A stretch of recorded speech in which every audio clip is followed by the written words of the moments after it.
আপনাদের সঙ্গে আছি আমি সিরাজুল ইসলাম। দর্শক, দুপুর বেলার ভিডিওতে যে খবর দিয়েছিলাম সেই খবর কিন্তু সন্ধ্যা হতে না হতেই বদলে গেল। কি সেই খবর?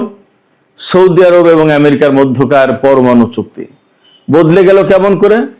তখন বলা ছিল যে আমেরিকা শর্ত ছাড়াই সৌদি আরবকে পরমাণু কর্মসূচি পরিচালনা করার জন্য চুক্তি করেছে। কিন্তু সন্ধ্যার খবরে প্রকাশ পাচ্ছে ডোনাল্ড ট্রাম্প জাস্ট তার অবস্থান বদলে ফেলেছেন। বাংলায় অনেকে পোল্টি মারা বলে, তিনি অবস্থান বদলে এখন বলছেন সৌদি আরবকে আব্রাহাম অ্যাকর্ড অর্থাৎ ইসরায়েলের সাথে সম্পর্ক স্বাভাবিকীকরণের যে চুক্তি, সেই চুক্তিতে সই করার শর্তে এই পরমাণু কর্মসূচির ব্যাপারে সৌদি আরবের সাথে চুক্তি হয়েছে। অর্থাৎ সৌদি আরব ইসরায়েলকে স্বীকৃতি দেবে, তবেই এই পরমাণু কর্মসূচি পাবে। এই পরমাণু চুক্তির সমস্ত সবকিছু সৌদি আরব লাভ করবে। সৌদি আরব পাল্টা জবাব দিয়েছে, তাদের নীতি অবস্থান একই আছে, স্বাধীন ফিলিস্তিনি রাষ্ট্র ছাড়া সৌদি আরব ইসরায়েলকে স্বীকৃতি দেবে না। আসলে কোথাকার পানি কোথায় গিয়ে গড়ায়, কোথায় গিয়ে দাঁড়ায়, আমাদের একটু দেখার ব্যাপার। এপাশে সামাজিক যোগাযোগ মাধ্যম এক্সে একটা খবর দেখলাম, ইরানের দক্ষিণাঞ্চল থেকে আমেরিকার স্পেশাল ফোর্স ডেল্টা ফোর্সের 50 জন সদস্যকে আটক করেছে ইরান। এই খবরের বাস্তবতা স্বাধীনভাবে এখনো যাচাই করা যায়নি, তবে এই খবর যখন বের হচ্ছে তার আগের খবর হচ্ছে আমেরিকা ইরানের উপরে স্থল অভিযান চালাবে, সেই ব্যাপারে ব্যাপক প্রস্তুতি নিচ্ছে। এর অংশ হিসেবে আমেরিকা এবং ব্রিটেনে বিপুল সংখ্যক যুদ্ধ বিমান এবং বোমারু বিমান হাই অ্যালার্ট অর্থাৎ উচ্চ সতর্ক অবস্থায় রাখা হয়েছে। এর সাথে মেডিকেল টিমও রাখা হয়েছে। এদিকে ইরান কি করছে? ইরান যা করছে তা হচ্ছে এই উপকূলীয় অঞ্চলের সাধারণ লোকজনের ভেতরেও গুলি এবং অস্ত্র বিতরণ করেছে। পাশাপাশি ইরানি মিডিয়ায় খবর বের হয়েছে যে হেলিকপ্টার দেখলেই গুলি করবে লোকজনকে আহ্বান জানিয়েছে। আমি গতকাল অথবা পরশুর একটা ভিডিওতে বলেছি যে ইরান উপকূলীয় অঞ্চল জুড়ে 10,000 স্নাইপার মোতায়েন করেছে। শুধু তাই না, সম্ভাব্য স্থল অভিযান মোকাবেলার জন্য ইরান সামরিকভাবে পূর্ণ প্রস্তুতি নিয়ে রেখেছে। আমি কিন্তু গতকাল অথবা পরশুদিনের আর একটা ভিডিওতে বলেছিলাম ইরান ইরাক এবং কুয়েতের সীমান্তবর্তী অঞ্চলে তার পদাতিক বাহিনী পাঠিয়েছে, ট্যাঙ্ক, সাজোয়াজান এবং স্থলযুদ্ধের জন্য যা যা লাগে এরকম সমস্ত সবকিছু পাঠিয়েছে। এদিকে আমেরিকার প্রেসিডেন্ট ডোনাল্ড ট্রাম্প ইরানের বিদ্যুৎ স্থাপনায় হামলার যে হুমকি দিয়েছে তার জবাবে ইরান বলেছে, ইরানের গণমাধ্যমে একদম মেইন স্ট্রিমের গণমাধ্যমে খবর এসেছে সংযুক্ত আরব আমিরাত, কাতার এবং সৌদি আরবের 4টা বিদ্যুৎ কেন্দ্রে হামলা চালাবে বলে ইরান একদম পরিষ্কার ঘোষণা করেছে। এই 4টা বিদ্যুৎ কেন্দ্র সংযুক্ত আরব আমিরাত, কাতার এবং সৌদি আরবের 4টি বিমান ঘাঁটির বিদ্যুৎ সাপ্লাই দিয়ে থাকে। তার মানে হচ্ছে আমেরিকা যেভাবে ইরানের উপর হামলা চালাতে যাচ্ছে ইরান ঠিক সেইভাবেই জবাব দেবে। এ কারণে সম্ভবত পররাষ্ট্রমন্ত্রী সাইদ আব্বাস আরাকচি বলেছেন চোখের বদলে চোখ, এই নীতি এখন থেকে ইরানের সামরিক বাহিনী অনুসরণ করবে। তো সুপ্রিয় দর্শক, এই সমস্ত সবকিছু মিলে আমরা এখন বিস্তারিত আলোচনা করব। আশা করি শেষ পর্যন্ত সঙ্গে থাকবেন। আর ভিডিও যদি ভালো লাগে তাহলে লাইক, কমেন্ট, শেয়ার করবেন এবং চ্যানেলটি সাবস্ক্রাইব করে সাথেই থাকবেন। সর্বপ্রথম যে আলোচনাটি করতে চাই সেটি হচ্ছে এই সৌদি আরব এবং আমেরিকার মধ্যে কয়েক ঘন্টা আগে, সেটা 10-20 ঘন্টা আগের ব্যাপার, একটা চুক্তি হয়েছে। চুক্তিটা হলো পরমাণু চুক্তি। আমেরিকা সৌদি আরবকে পরমাণু প্রযুক্তি দেবে, সৌদি আরব বেসামরিক উদ্দেশ্যে এই পরমাণু কর্মসূচি পরিচালনা করতে পারবে এবং এই চুক্তির আওতায় সৌদি আরব কোনো শর্ত ছাড়া এই পরমাণু কর্মসূচি পরিচালনা করতে পারবে। শর্ত ছাড়া বলতে প্রধানত 2টা শর্তের একটা সম্ভাবনা বা আশঙ্কা ছিল। সেই 2টো শর্ত ছাড়াই আমেরিকা সৌদি আরবকে নাকি এই পরমাণু চুক্তি করে দিয়েছে। সেই 2টো শর্তের একটা হলো সৌদি আরব ইউরেনিয়াম সমৃদ্ধকরণ করতে পারবে না, কিন্তু সেই শর্ত জুড়ে দেওয়া হয়নি। আরেকটা ছিল, সম্ভাবনা ছিল যে ইসরায়েলকে স্বীকৃতি দিতে হবে, কিন্তু এই চুক্তিতে দুটো শর্তের একটাও নেই। খবরটা এই ছিল প্রাথমিকভাবে। কিন্তু কিছু ঘন্টা, অর্থাৎ কয়েক ঘন্টা যেতে না যেতেই মার্কিন প্রেসিডেন্ট ডোনাল্ড ট্রাম্পের পক্ষ থেকে বক্তব্য এসে গেছে। তিনি বলছেন এই চুক্তির প্রধান শর্ত ইসরায়েলকে স্বীকৃতি দিতে হবে, অর্থাৎ আব্রাহাম অ্যাকর্ডে সই করতে হবে। আব্রাহাম অ্যাকর্ডটা কি? আব্রাহাম অ্যাকর্ড হচ্ছে আগের বার যখন ডোনাল্ড ট্রাম্প ক্ষমতা এসেছিলেন তখন তিনি ইসরায়েলের সাথে মুসলিম দেশগুলোর সম্পর্ক স্বাভাবিকীকরণ, ইসরায়েলকে একটা স্বাধীন সার্বভৌম রাষ্ট্র হিসেবে, বৈধ রাষ্ট্র হিসেবে স্বীকৃতি দেওয়া, তার সাথে সম্পর্ক তৈরি করা, সমস্ত সবকিছু অ্যাজ ইউজুয়াল আর 10টা-5টা রাষ্ট্রের সাথে যেভাবে অন্যান্য রাষ্ট্র করে ইসরায়েলের সাথেও তাই করতে হবে। সেই সময় এই চুক্তিতে সই করেছিল সংযুক্ত আরব আমিরাত, বাহরাইন, সম্ভবত মরক্কো এবং সুদান। ডোনাল্ড ট্রাম্প এই কথা বলছেন যে এই আব্রাহাম অ্যাকর্ডে সই করার শর্তে সৌদি আরবকে পরমাণু প্রযুক্তি এগুলো দেওয়া হচ্ছে, এবং তিনি এও দাবি করেছেন যে সৌদি আরব ইউরেনিয়াম রিলিজ করতে পারবে না, সামরিক উদ্দেশ্যে পরিচালিত করতে পারবে না, সেখানে ক্লজ দেওয়া আছে। এই জায়গায় কতগুলো প্রশ্ন আসে। চাপে পড়ে ট্রাম্প এই সমস্ত কথা বলছেন কিনা, তার অবস্থান পরিবর্তন করলেন কিনা, এটা একটা। আর একটা প্রশ্ন আসে, সৌদি আরব এক ধরনের ফাঁদে পড়লো, ঘেরাটোপে পড়লো কিনা। আর একটা প্রশ্ন আছে যে ডোনাল্ড ট্রাম্প কি তাহলে সত্য বলছেন কিনা যে তিনি আব্রাহাম অ্যাকর্ডে সই করার শর্তে সৌদি আরবের সাথে এই চুক্তি করেছে। তার মানে সৌদি আরব বলেছে যে হ্যাঁ আমরা আব্রাহাম অ্যাকর্ডে সই করব। যদি তাই বলে তাহলে সৌদি আরব কি এখানে লুকাচ্ছে আসল কথা? এই তারা এই কথা বলেনি, এটা লুকাচ্ছে কিনা? তার মানে ডোনাল্ড ট্রাম্পকে যেমন সন্দেহ করার ব্যাপার আছে যে তিনি মিথ্যা বলছেন কিনা, অসত্য বলছেন কিনা, তেমনি সৌদি আরব মিথ্যা বা অসত্য বলছে কিনা সেটাও একটা প্রশ্ন। আর সর্বোপরি শেষ প্রশ্ন যেটা আসে অন্তত এখানে, সেটা হচ্ছে তাহলে এই চুক্তির ভবিষ্যৎটা কি? এই চুক্তি সৌদি আরব মানবে কিনা, আমেরিকা মানবে কিনা, এবং এই চুক্তি অনুযায়ী আব্রাহাম অ্যাকর্ডে সই হবে নাকি হবে না? এই চুক্তি অনুযায়ী সৌদি আরব পরমাণু কর্মসূচি পাবে নাকি পাবে না? বড় বড় প্রশ্ন। একটু ছোট্ট করে যদি ব্যাখ্যা করি তাহলে বলবো Donald Trump very much unpredictable person. তাকে কেউ প্রেডিক্ট করতে পারে না, এবং সবচেয়ে বড় কথা, প্রেডিক্ট করার চেয়ে সবচেয়ে বড় কথা হচ্ছে তিনি এখন কি বলেন, 2 মিনিট পরে কি বলেন, 2 ঘন্টা পরে কি বলেন, তার কোনো ঠিক ঠিকানা নেই। পশ্চিমা গণমাধ্যম, আমেরিকান গণমাধ্যম, আমেরিকান বিশ্লেষকরা, রাজনীতিকরা সবাই কথা বলেন। অতএব ডোনাল্ড ট্রাম্পের সাথে কেউ কোনো চুক্তি করে শান্তিতে সেই চুক্তি বাস্তবায়ন করতে পেরেছে কিনা, সেটাই তো একটা বড় প্রশ্ন। এই চুক্তির ভাগ্য কি ইরানের চুক্তির মতো হবে কিনা? অর্থাৎ ইরানের সাথে চুক্তি করলো, 2 দিন পরে সেই চুক্তি আর মানলো না। সৌদি আরবের সাথে যে চুক্তি করলো সেই চুক্তিও কি 2 দিন পরে ডোনাল্ড ট্রাম্প বলবে যে না আমরা এই চুক্তি মানি না, ডিল ইজ ওভার? তার কিন্তু একটা আলামত দেখা যাচ্ছে। হয় এখন সৌদিকে আমেরিকার কাছে আত্মসমর্পণ করে নত হয়ে বলতে হবে ঠিক আছে আমরা আব্রাহাম অ্যাকর্ডে সই করছি, দিন আমাদের পরমাণু প্রযুক্তি, অথবা সৌদি আরবকে বলতে হবে যে না, স্বাধীন ফিলিস্তিন রাষ্ট্র না হওয়া পর্যন্ত আমরা এই চুক্তিতে সই করবো না, তাতে আপনি আবারে প্রযুক্তি দেন আর না দেন। তবে এখানে চূড়ান্তভাবে যে কথা বলা যাবে সেটা হচ্ছে সৌদি আরব এবং আমেরিকার মধ্যে যে পরমাণু বিষয়ক চুক্তি হয়েছে সেই চুক্তি এখন প্রশ্নের ঊর্ধ্বে নয়। এ নিয়ে নানা প্রশ্ন আছে।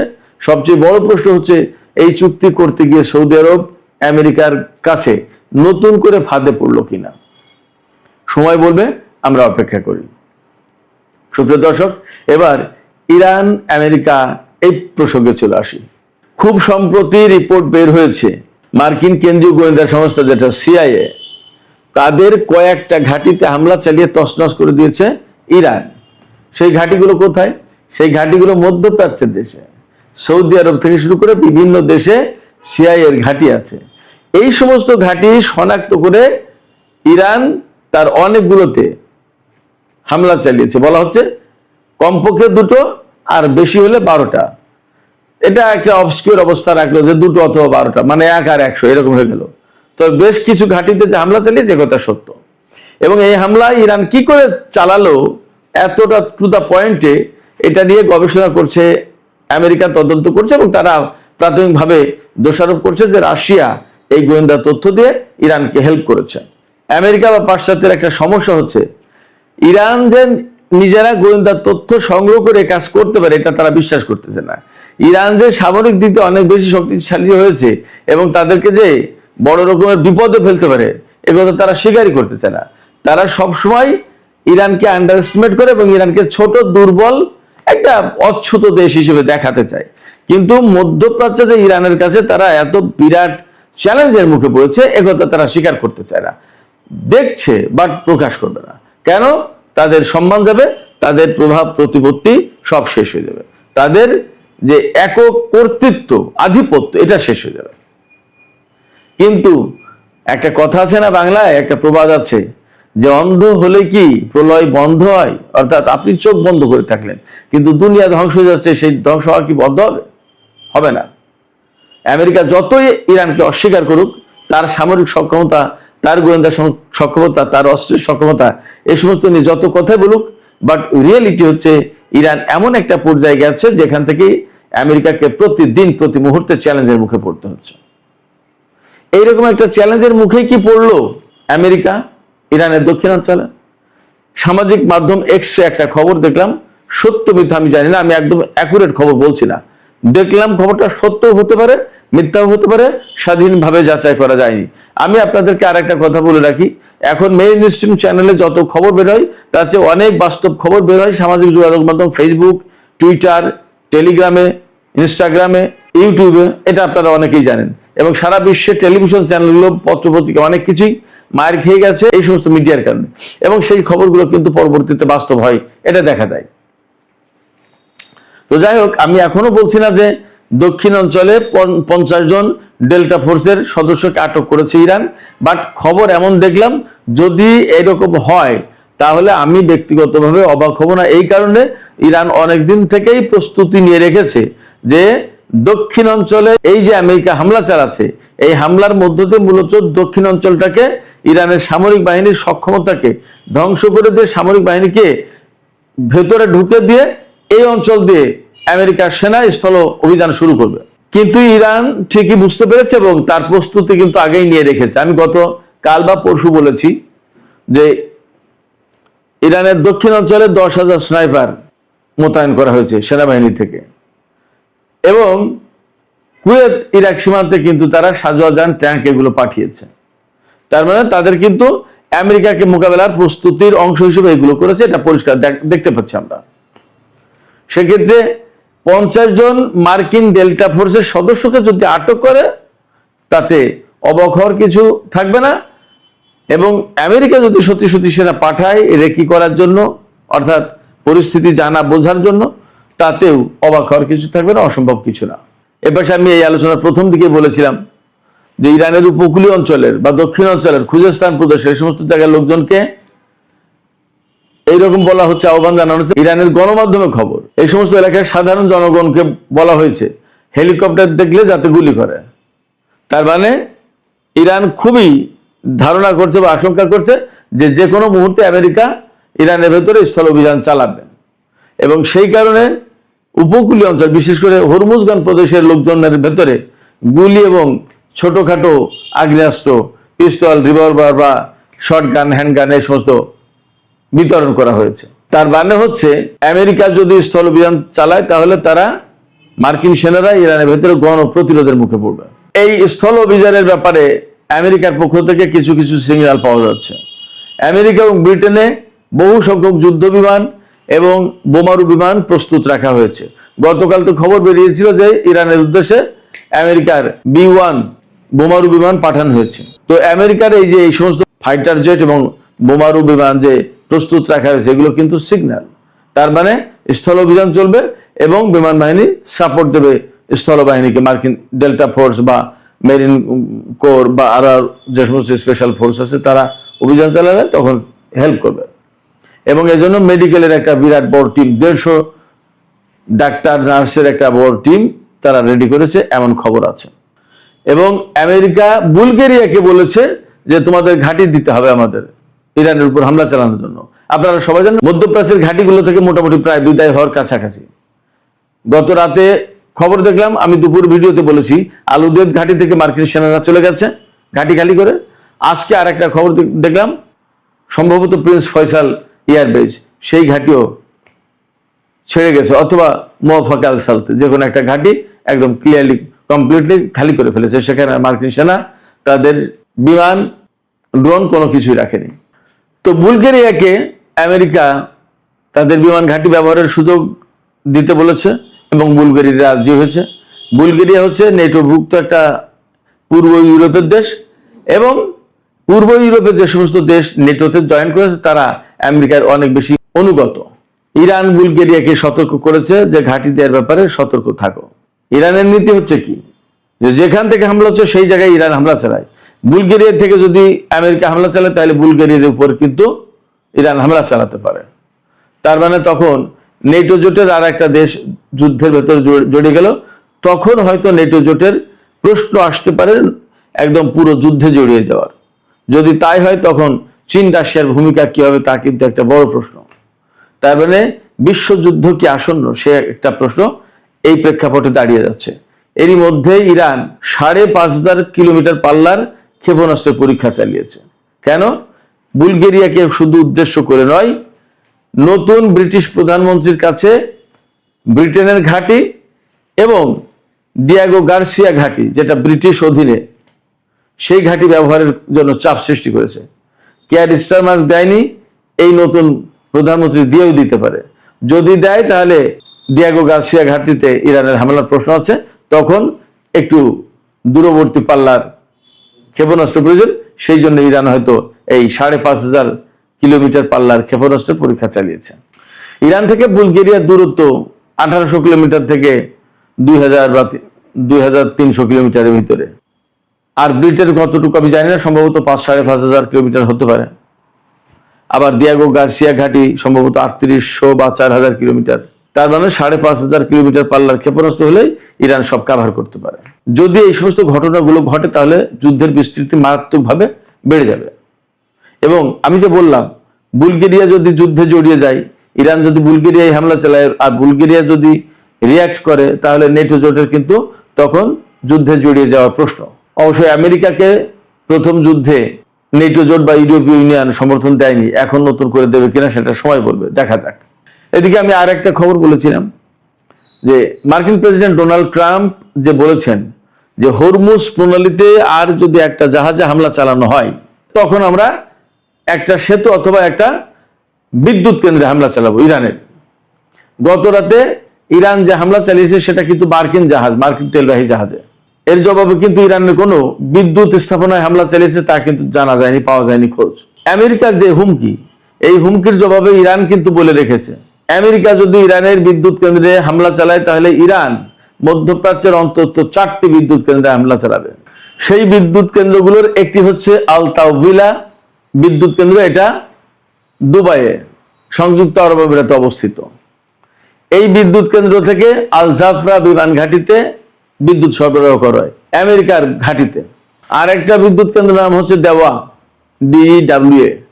এই বিদ্যুৎ কেন্দ্র থেকে আমেরিকার মিনহাদ বিমান ঘাঁটি সংযুক্ত আরব আমিরাতে, এই বিমান ঘাঁটিতে বিদ্যুৎ সরবরাহ করা হয়। তার মানে এই বিদ্যুৎ কেন্দ্র টার্গেট করবে ইরান, সংযুক্ত আরব আমিরাতে এই দুটো। কাতারের রাস লাফান বিদ্যুৎ কেন্দ্রে হামলা চালানোর হুমকি দিয়েছে ইরান। এই বিদ্যুৎ কেন্দ্র থেকে আল উদেদ বিমান ঘাঁটিতে বিদ্যুৎ সরবরাহ করা হয়। আর সৌদি আরবের রিয়াদ পাওয়ার প্ল্যান্ট, এই বিদ্যুৎ কেন্দ্রে হামলা চালানোর হুমকি দিয়েছে ইরান। এই বিদ্যুৎ কেন্দ্র থেকে প্রিন্স সুলতান এয়ারবেজ সৌদি আরবে, যেটা মার্কিন এই বিমান ঘাঁটিতে বিদ্যুৎ সরবরাহ করা হয়। তার মানে মধ্যপ্রাচ্যের খুব গুরুত্বপূর্ণ ৪টি বিমান ঘাঁটিতে যে সমস্ত বিদ্যুৎ কেন্দ্র বিদ্যুৎ সরবরাহ করে সেই সমস্ত বিদ্যুৎ কেন্দ্রের উপরে ইরান হামলা চালানোর হুমকি দিয়েছে।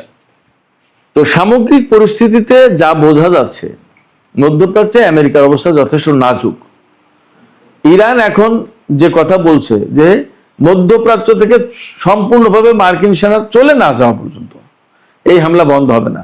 তার মানে ইরান ধরে নিয়েছে যে যে পরিস্থিতি তৈরি করেছে, আমি গতকালকে একটা ভিডিওতে বলেছিলাম যে মধ্যপ্রাচ্যের সমস্ত দেশ থেকে তাড়িয়ে গুটিয়ে আস্তে আস্তে ইসরায়েলের দিকে নিয়ে যাচ্ছে ইরান। আর মধ্যপ্রাচ্যের অনেকগুলো ঘাঁটি কিন্তু খালি করে ফেলেছে। ব্যাপারটা যদি তাই হয়, তাহলে এই সমস্ত ঘাঁটির পরিণতি কি? ইরান সহজে এখানে ফিরতে দেবে না। তাহলে দাঁড়াচ্ছে পরিস্থিতি এইরকম, মধ্যপ্রাচ্য থেকে আমেরিকা চলে যাবে কিনা, মধ্যপ্রাচ্যের বিভিন্ন ঘাঁটি থেকে আমেরিকার সেনা থেকে প্রত্যাহার করবে কিনা, চূড়ান্তভাবে মধ্যপ্রাচ্যে আদৌ আমেরিকার সামরিক উপস্থিতি আর থাকবে কিনা, সেই প্রশ্ন এখন বড় হয়ে দেখা দিয়েছে। সুপ্রিয় দর্শক, এখনকার আলোচনা এখানে শেষ করতে চাইছি। আপনাদের কাছে আমি এই একই প্রশ্ন রেখে গেলাম যে আপনারা কি মনে করেন যে মধ্যপ্রাচ্য থেকে আসলেই আমেরিকার চলে যাওয়ার কোনো প্রশ্ন সামনে এসে দাঁড়িয়েছে? আপনাদের কি মনে হয়? আপনাদের মতামত ভিডিও কমেন্টে জানাতে পারেন। আর ভিডিও ভালো লাগলে লাইক, কমেন্ট, শেয়ার করবেন এবং চ্যানেলটি সাবস্ক্রাইব করে সাথেই থাকবেন। সুপ্রিয় দর্শক, এখনকার মতো আলোচনা এখানে শেষ করতে চাইছি। আপনারা সবাই অনেক অনেক ভালো থাকুন।